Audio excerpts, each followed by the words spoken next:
Sunday dinner in Black American households during the 1960s and 1970s was not just a meal. It was a sacred ritual that brought families together after church, created unbreakable bonds, and passed down generations of wisdom through food and fellowship. The aroma of slow-cooked greens, the sound of gospel music playing softly in the background, and the sight of the good china being carefully arranged on a freshly pressed tablecloth marked the rhythm of every Sunday afternoon. These dinners were where children learned respect, elders shared stories, and communities found strength in togetherness. But what traditions made these gatherings so unforgettable? Here are 25 Sunday dinner traditions in Black families that have slowly disappeared from modern life. 1. Starting meal preparation Saturday night. Saturday evenings in Black households meant the Sunday dinner preparation had already begun.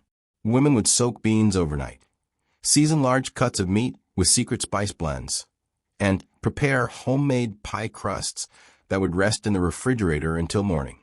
The kitchen became a workspace where mothers, grandmothers, and aunties moved with practiced efficiency, their hands working while they talked about the week's events and planned the next day's menu. This tradition was rooted in practicality and respect. Sunday mornings were reserved for church, often lasting 3 to 4 hours with service, Sunday school, and fellowship. By preparing components the night before, families could return home to a meal that only needed final cooking, ensuring dinner would be ready by early afternoon. But beyond logistics, Saturday night preparation was also a teaching moment where young girls learned recipes passed down through generations, watching carefully as grandmothers measured ingredients by feel rather than cups and spoons. The ritual created anticipation throughout the household. Children would wake on Sunday morning knowing that something special was already underway, that the icebox held promises of the feast to come. It was a tradition that spoke to planning, foresight, and the importance of honoring the Sabbath with excellence. 2. The mandatory church clothes to house clothes change. The moment families returned from Sunday service, a strict ritual unfolded. Everyone had to change out of their church clothes before even thinking about sitting down to eat. Men would remove their press suits, silk ties, and polished Stacey Adams shoes, replacing them with comfortable slacks and casual shirts. Women carefully hung up their Sunday dresses, hats, and good jewelry, changing into house dresses or comfortable skirts. Children, who had been warned all morning not to wrinkle or stain their outfits, would rush to their rooms to change into play clothes. This tradition was about respect for both the sacred and the practical. Church clothes represented your best self before God and the community. They were investments that needed to last, and food stains or damage were simply unacceptable. The act of changing also marked a transition from the formal, public sphere of church to the intimate, relaxed space of family time. It was a signal that the spiritual part of Sunday was complete, and now the fellowship part could begin. Grandmothers would inspect to make sure church clothes were properly hung, not thrown on beds. They would remind children that those clothes cost money, and were not made of money to replace them every week. This small ritual taught children about caring for possessions, about boundaries between different parts of life, and about the importance of presentation in the Black community. 3. The good china only came out for Sunday. In Black households, there existed 2 completely separate sets of dishes: the everyday plates used throughout the week, and the good china, reserved exclusively for Sunday dinner and special occasions. These special dishes, often fine porcelain with delicate patterns, gold trim, or floral designs, were kept in china cabinets with glass doors, displayed as treasures between uses. On Sunday mornings before church, someone would carefully remove these plates, wash them by hand, and set them aside for the afternoon meal. The good china represented more than just dishes. For many Black families, these sets were among their most valuable possessions, often purchased through layaway plans or received as wedding gifts. They symbolized achievement, respectability, and the family's commitment to honoring important occasions with excellence.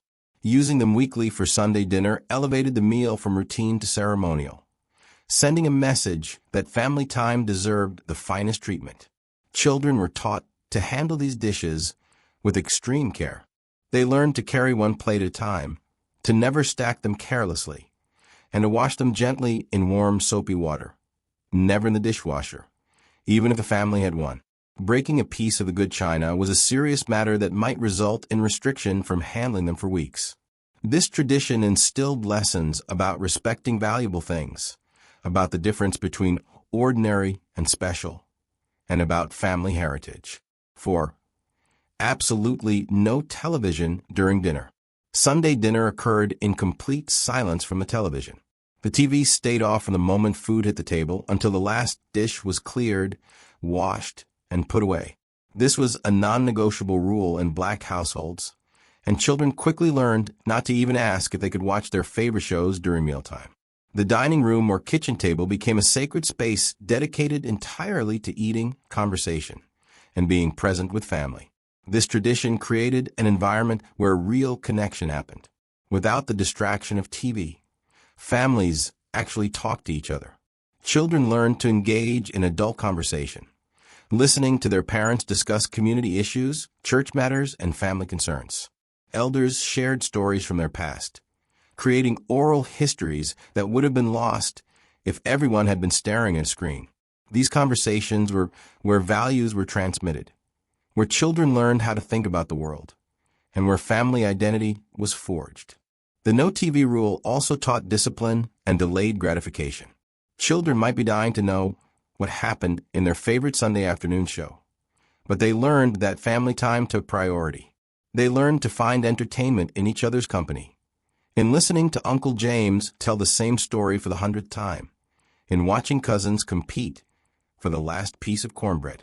This technology-free zone is almost unimaginable in today's world of phones, tablets, and constant connectivity. 5. Children serve last, always. In black families, the serving order at Sunday dinner followed a strict hierarchy. Elders first, then working adults, then teenagers, and finally small children. This was not up for debate or discussion. Grandparents and great-grandparents filled their plates first, followed by parents and aunts and uncles, while children waited patiently, watching the food diminish and hoping their favorite dishes would last until their turn came. This tradition was deeply rooted in African cultural values of respecting elders and understanding one's place in the family structure. It taught children that they were part of something larger than themselves, that their needs did not come first simply because they wanted them to. The practice also had practical origins from times when food was scarce and adults needed to maintain their strength to provide for the family. But beyond necessity, it was a weekly lesson in patience, humility, and respect. Children learned to control their hunger and their impulses. They learned to accept that life was not always fair, that sometimes the last chicken wing was gone before they got their plate. But they also learned that their elders had earned this respect through years of sacrifice and hard work. And they knew that one day, when they became parents and grandparents, they too would be served first. This created a sense of continuity and tradition that connected generations. 6. Saying grace with everyone holding hands.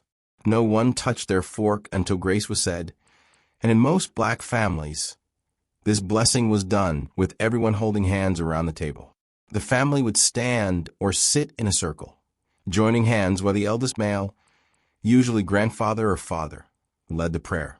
Sometimes these graces were brief, but often they stretched into several minutes of thanking God for provisions, asking blessings on family members by name, and acknowledging those who had passed on. Everyone's head was bowed, and children knew better than to peek or giggle. This tradition created a powerful moment of unity and gratitude. Holding hands physically connected the family, creating a tangible sense of being part of a whole. The prayer acknowledged that the food on the table was not taken for granted, that it came through God's grace and human labor. Many families included thanks for those who had cooked, making the blessing a recognition of the women who had spent hours preparing the meal. The practice also reinforced spiritual values and connection to faith. Children learned traditional prayers by hearing them repeated every Sunday, absorbing the language and rhythm of gratitude. They learned that before taking, you must give thanks. They experienced a moment of stillness and reflection before the activity of eating began. In a world that now often rushes through meals with barely a pause, this weekly practice of communal prayer grounded families in something beyond themselves. 7. Everything made from scratch, nothing canned or frozen. Sunday dinner in Black families meant nothing came from a can, a box, or the freezer section. Green beans were fresh, snapped by hand the night before. Cornbread was mixed and poured into hot cast-iron skillets. Macaroni and cheese involved blocks of sharp cheddar and Velveeta, carefully grated and stirred into a roux. Cakes were made with real butter. Eggs cracked one by one into mixing bowls. Vanilla extract measured and poured.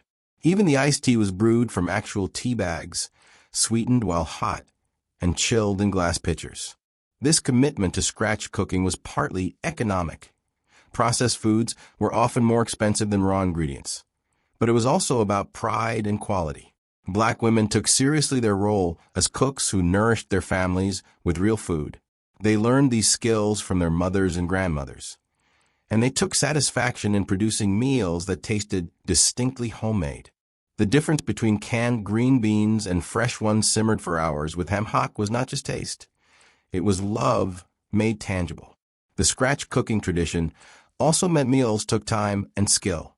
Women spent hours in hot kitchens, stirring, tasting, adjusting seasonings.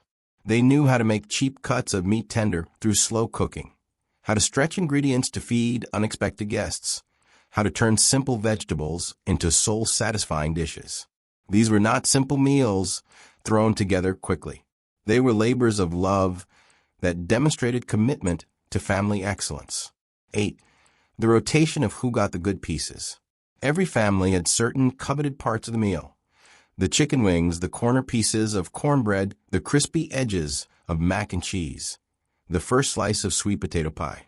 In Black households, there was often an unspoken but understood rotation of who got these prized portions. One week, it might be the oldest grandson getting the drumsticks. The next week, the youngest daughter got first choice of dessert. Grandmothers kept mental track of these rotations, ensuring fairness over time. This system prevented arguments and taught children about fairness and patience. They learned they couldn't have the best of everything every time, but they also knew their turn would come. It created anticipation. A child might spend the week hoping Sunday would be their turn for the neck bone or the crispy chicken skin their grandmother made. The practice also acknowledged that in families with limited resources, not everyone could have their favorite every time, but over time, things could balance out. The tradition also reflected the communal values of Black culture. Unlike individualistic approaches where everyone fought for themselves, this system showed that the family operated as a unit with shared resources managed fairly. Children learned to celebrate their siblings' turns, knowing their own would arrive eventually. They learned that good things come to those who wait, and that family harmony was more important than always getting what you wanted immediately. 9. The special Sunday tablecloth. Just as there was good china for Sunday, there was also a special tablecloth that only appeared for Sunday dinner. This cloth, often crisp white linen, sometimes with embroidered details or lace trim, was kept separate from everyday table coverings, carefully washed, starched, and ironed to perfection.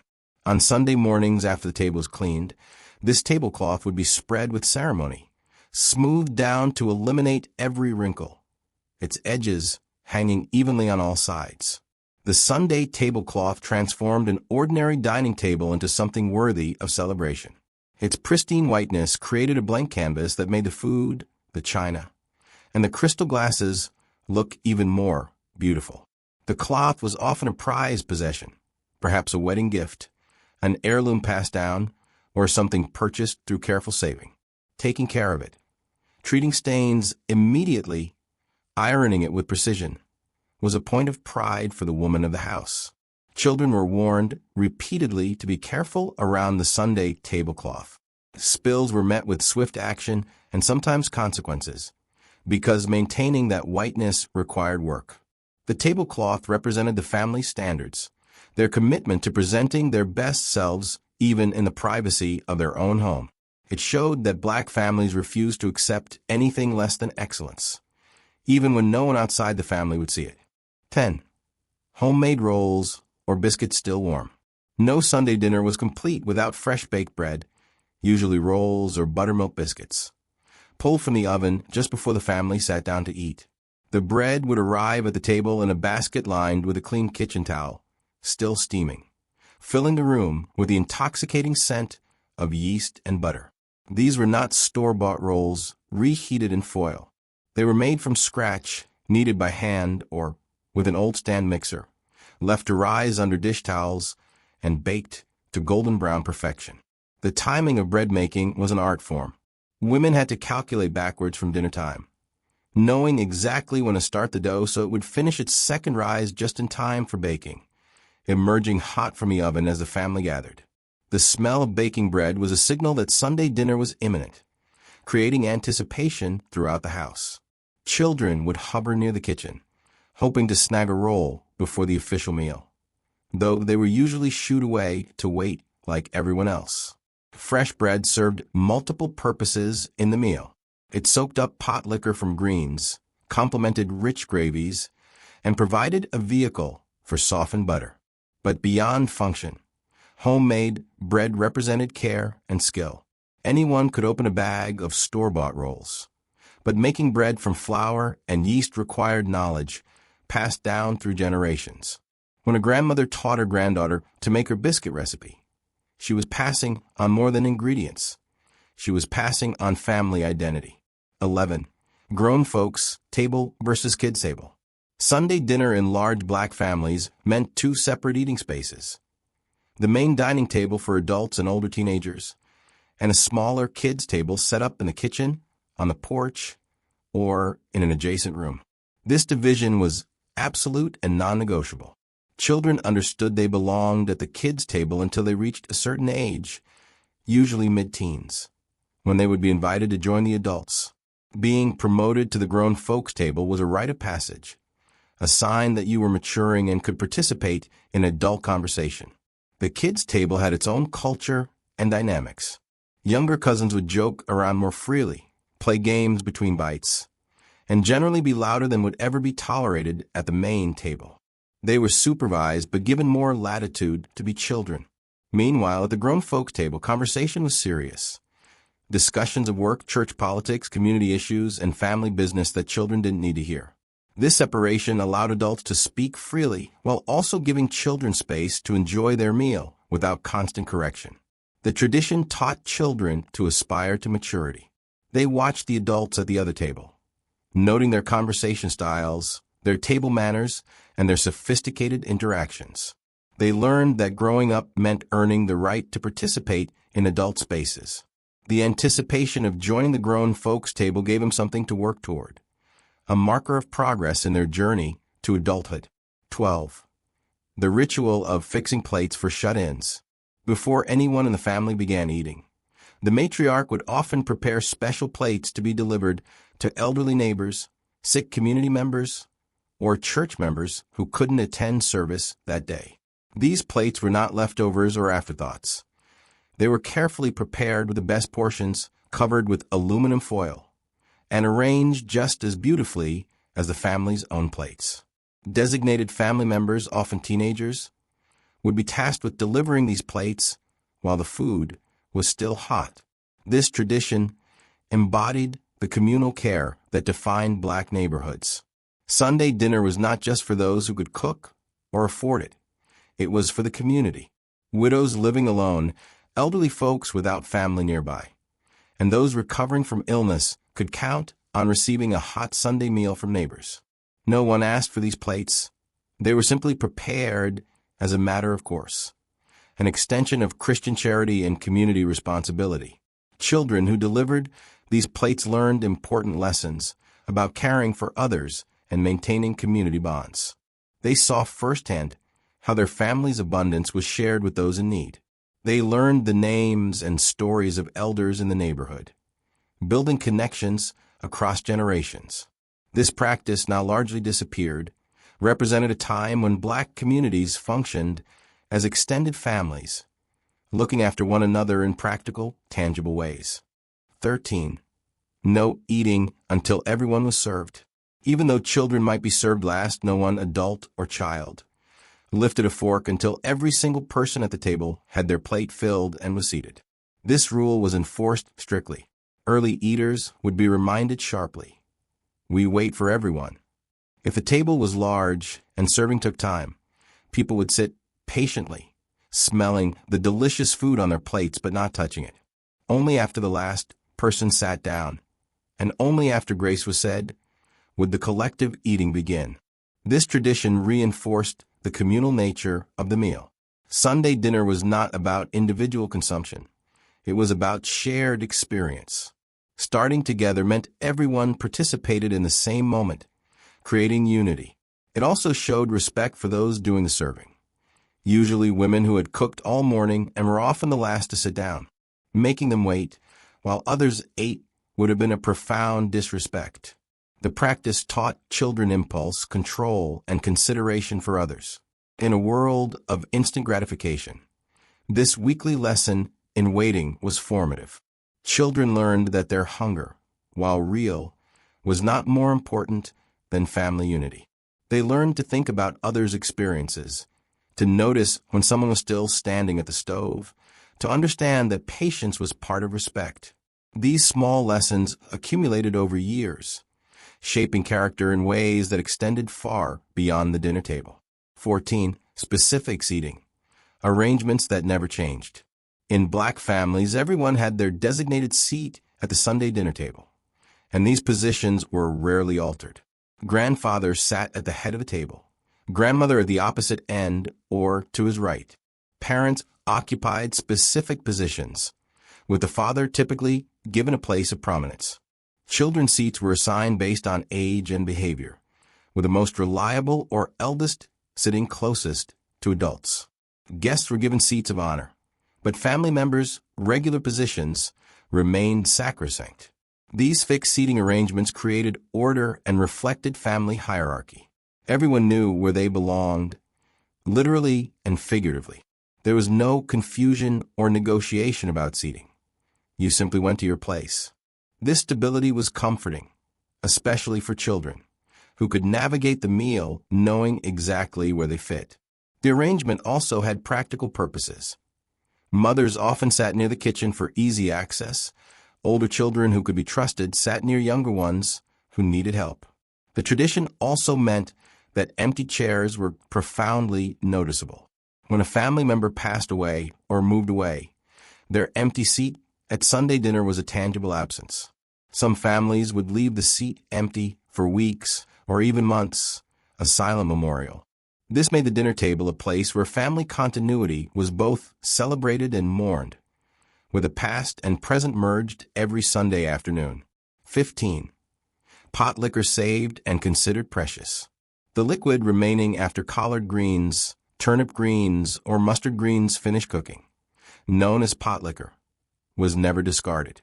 This rich, flavorful broth, seasoned with ham hocks, smoked turkey, or fatback and containing vitamins and minerals from the greens, was considered one of the most valuable parts of the meal.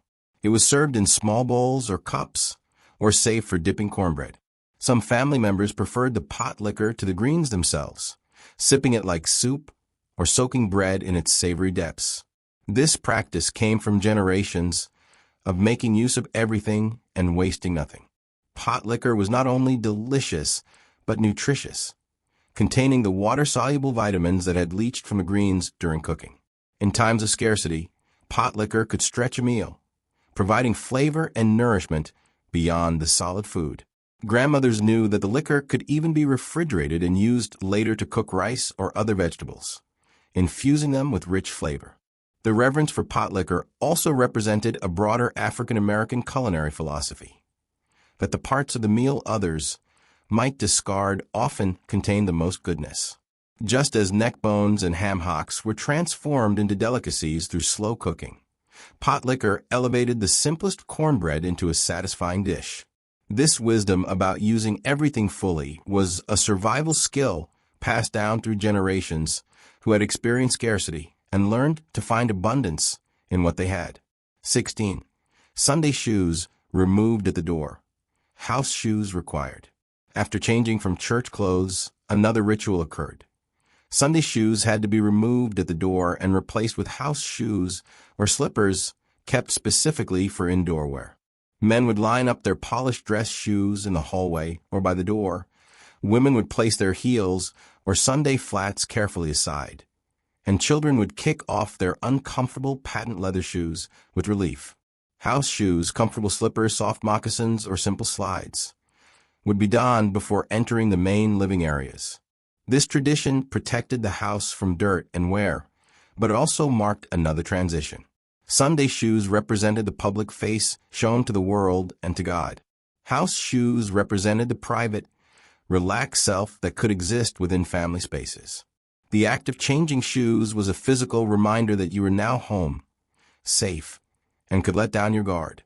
It also protected the flooring. Many black families took pride in keeping their hardwood floors or linoleum spotless, and tracked in dirt was unacceptable. Children learned that different spaces required different presentations. They learned to care for their belongings. Sunday shoes, when removed properly and stored carefully, would last for years.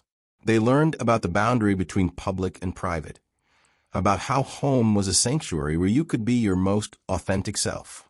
The simple act of changing shoes carried all these lessons, repeated every Sunday until they became second nature. 17. Sweet tea brewed in massive quantities. No Sunday dinner was complete without sweet tea, not the canned or bottle kind, but tea brewed fresh that morning in large pots on the stove. Women would boil water, steep multiple tea bags until the liquid was dark amber, then add sugar while the tea was still hot, stirring until every crystal dissolved. The resulting concentrate would be poured into large glass pitchers, diluted with cold water, and chilled until dinner time. Some families made two versions: sweet tea for most people, and unsweetened for diabetics or those watching their sugar. The quantity of sweet tea produced was always impressive. A single Sunday could require 2 or 3 gallon-sized pitchers, because sweet tea flowed freely throughout the afternoon. It accompanied the meal, was offered to visitors who stopped by, and was consumed during the long afternoon of digestion and fellowship that followed dinner.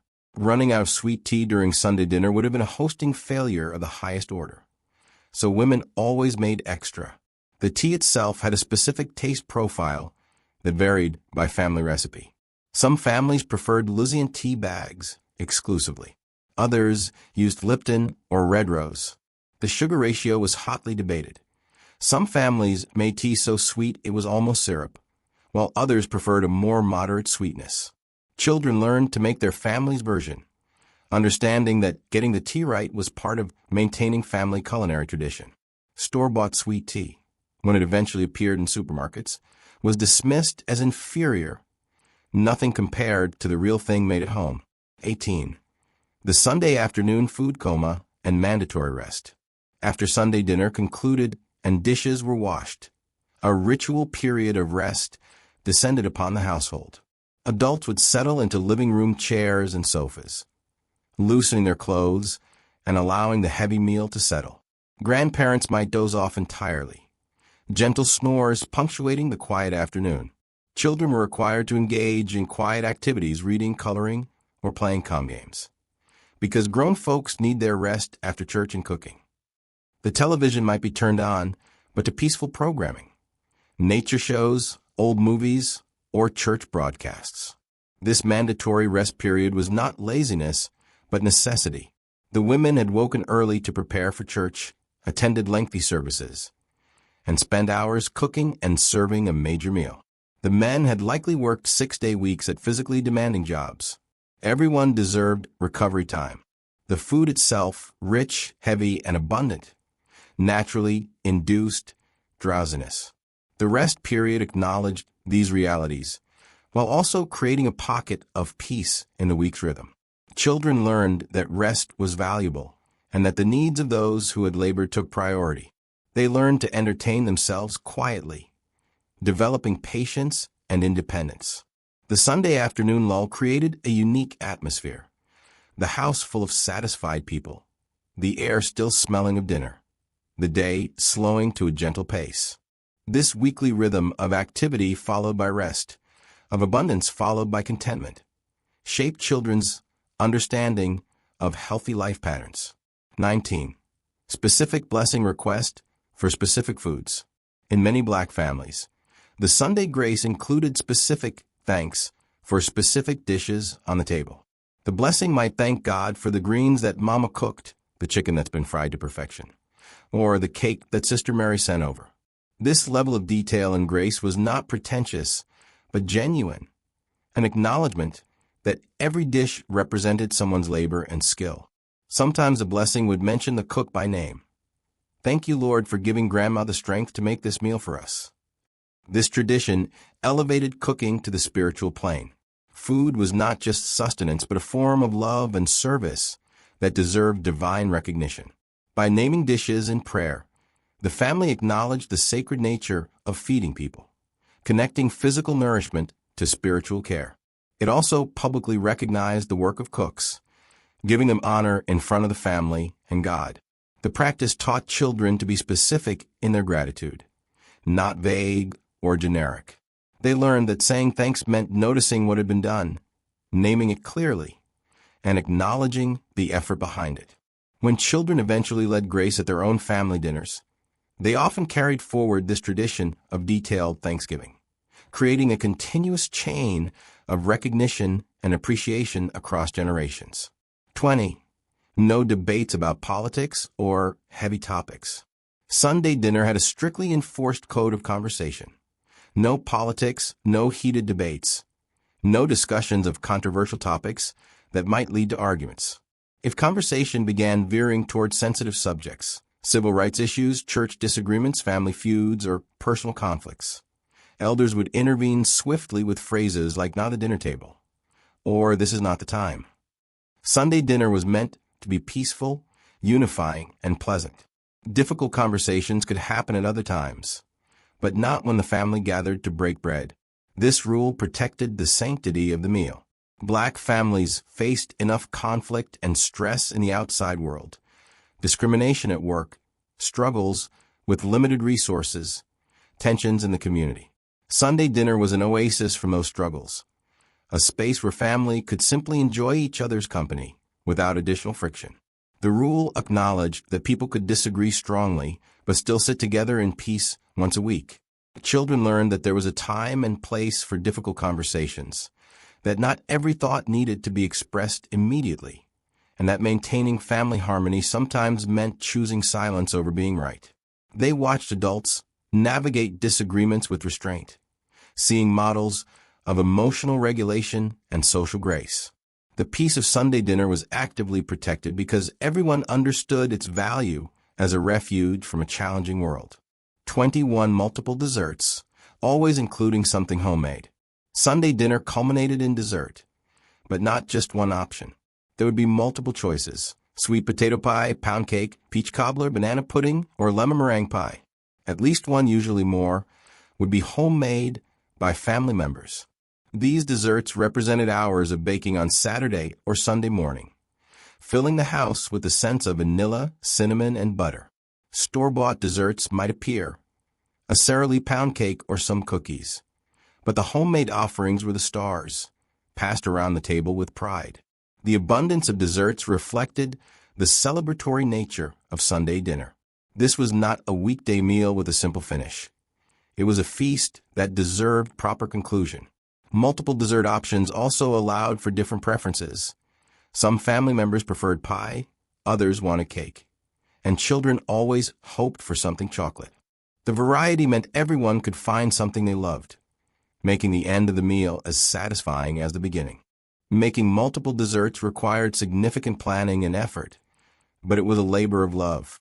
Women took pride in their signature desserts: Grandma's sweet potato pie that no one could replicate, Aunt Pearl's caramel cake that people requested specifically, Mama's banana pudding with vanilla wafers perfectly softened.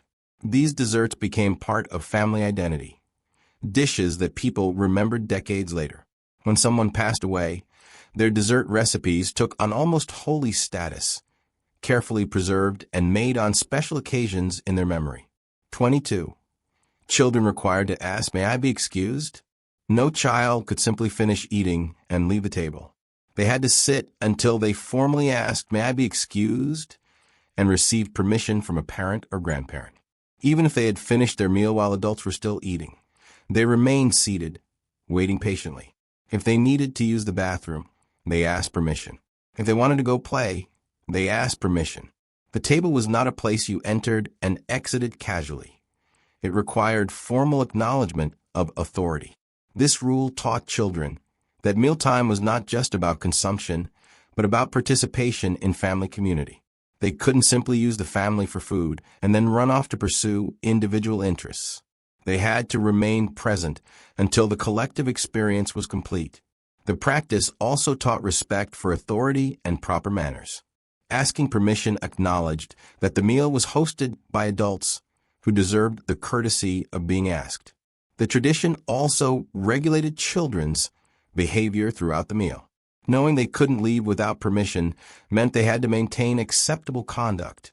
No tantrums, no extreme acting out, because that might delay their release. They learned self-regulation, patience, and how to endure situations that weren't entirely to their liking. These were lessons that extended far beyond Sunday dinner, shaping how children approach schools, jobs, and social situations throughout their lives. 23. Women ate last after serving everyone else. In many black households, the women who cooked Sunday dinner were the last to sit down and eat. They served everyone else first, elders, men, children, making sure all plates are filled, all drinks poured, all needs met before they prepared their own plates. Often they would continue standing even after sitting initially, jumping up to refetch items from the kitchen, refill serving dishes, or bring additional napkins. Their own meals were frequently eaten in portions, interrupted repeatedly by serving duties. This tradition reflected deeply ingrained gender roles and service expectations. Women, particularly black women, were taught that caring for others came before caring for themselves. Being a good hostess, a good mother, a good wife meant ensuring everyone else's comfort and satisfaction first. Many women took pride in this role, seeing their service as an expression of love. Their families' satisfied faces and full bellies were their reward. However, this tradition also meant women often ate their meals cold, after the food had sat out for extended periods. They sometimes ate less than they wanted because serving dishes had been depleted. Children watching this pattern absorbed lessons about sacrifice and gender roles. Some daughters grew up determined to change this pattern, insisting on more equitable distributions of labor. Others embraced the tradition, seeing it as their future role. The complexity of this tradition, simultaneously showing love and potentially teaching self-negation, remains a point of reflection for many who experienced it. 24. Storytelling time after meal was finished. Once the meal concluded and dessert was consumed, families didn't immediately disperse. Instead, people remained at or near the table, transitioning into storytelling time. Elders would share memories from their youth, stories about ancestors, or lessons they had learned. Adults would catch each other up on extended family news, sharing information about cousins in other cities or relatives who had passed on.